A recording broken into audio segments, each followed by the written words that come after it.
Sasa kibaya zaidi pale kwetu alikopo akija ndugu mwingine kutembelea, yani uweze ukaamini, kwa sababu kulikuwa kuna kuku, tachinjiwa kuku, furaha sana. Yani uweze kuona picha inaendelea, hata ningekuhadisia kwa bwana mimi na shida hii na hii, uweze ukaamini, sababu utanyenyekewa, utaandaliwa vizuri.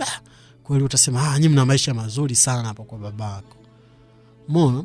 Na kwanza kabisa dadangu mimi aliolewa kwa alikuwa ni huko kijijini Morogoro, alikuwa kapata mume na watoto, ila naye maisha yake sio mazuri.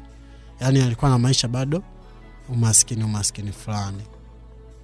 Na babangu sio kwamba alikuwa ana kipato cha chini, ni mkulima mzuri sana wa viazi, nyanya, kabichi, na tunapeleka mazao kweli, unaona kuna hela inapatikana. Na mimi nilichoamini babangu kama ana uwezo, ni kipindi ambacho tukiwa shambani siku hiyo ilitokea, alirudi nyumbani akakuta nyumbani mlango umevunjwa, watu wameiba baadhi ya vitu. Alirudi haraka kule shambani na kumuita mama wae haraka nyumbani tukepo na sisi.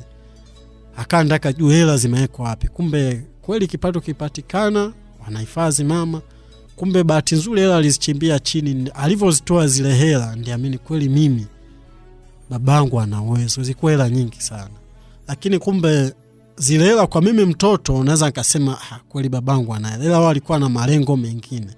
Sababu ukiishi kwa sisi kabila letu, mke ambaye anaolewa katika nyumba ile ambayo alishakuaga mwanamke mwingine aliolewa, ambaye akifika pale ana chochote ambacho cha kwake. Kwa vile vitu vitakuwepo kaule mwanamke alifariki, basi watalisi watoto. Wao alikuwa anapambana sana kumweka baba sawa, ajenge nyumba nyingine, waachane na hii ambao tuseme ndio ipo yenyewe kwetu sisi kwa kipindi hiko. Basi wakajitahidi kadira uwezo wao na akajenga nyumba. Lakini mdao bado nipo ile kidato cha kwanza, nilikuwa napata tabu. Mwisho siku akisema niongee na mama mdogo wa Kibaha aone atanisaidia vipi. Mama mdogo akaniambia njoo huko Kibaha afu mimi nitakutafutia shule. Nikatoka pale Morogoro kwa kutoroka tena. Sikutaka nimwage baba.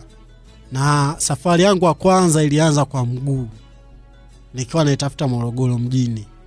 Ilifika sehemu nikapata lift ya baskeli, nilikuwa nimechafuka, nikaomba msaada wa lift ya baskeli. Kweli nilibahatika kufika Morogoro mjini usiku. Ule usiku nikafika hadi stendi ya mabasi ya Morogoro mjini. Nikapanda basi nikiwa sina hata shilingi 10, mimi nikadandia basi. Nikaenda kukaa kwenye siti. Baadaye wakati ule mtu wa tiketi anapita, akawa anaangalia sasa tiketi ya ili ulipe hela akupe tiketi. Mimi nikakomaa kwamba nauli ndishatoa, nikalia, kweli watu wakanitetea.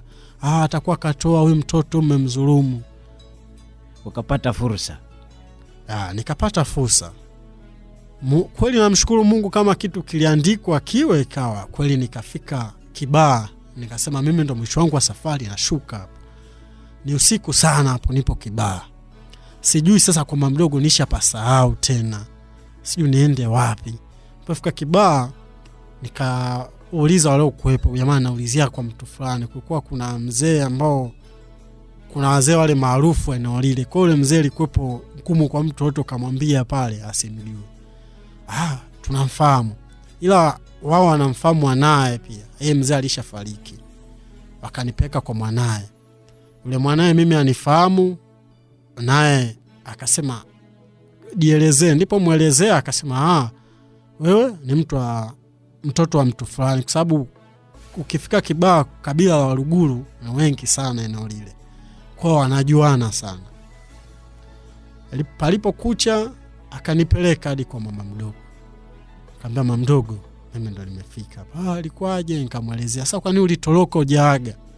Sababu hakuna mawasiliano kijijini zaidi, ambao labda wa kijijini ndo mtafuta wa mjini, ila sio wa mjini kumtafuta kijijini kwa ngumu kumpata. Basi tu tunakaa huku, baba kumbe naye ananitafuta. Tukakaa pale, nikaona mazingira ya shule yenyewe sielewi. Yaani baada ya kunipeleka shule akana nifanyisha kazi nyingine.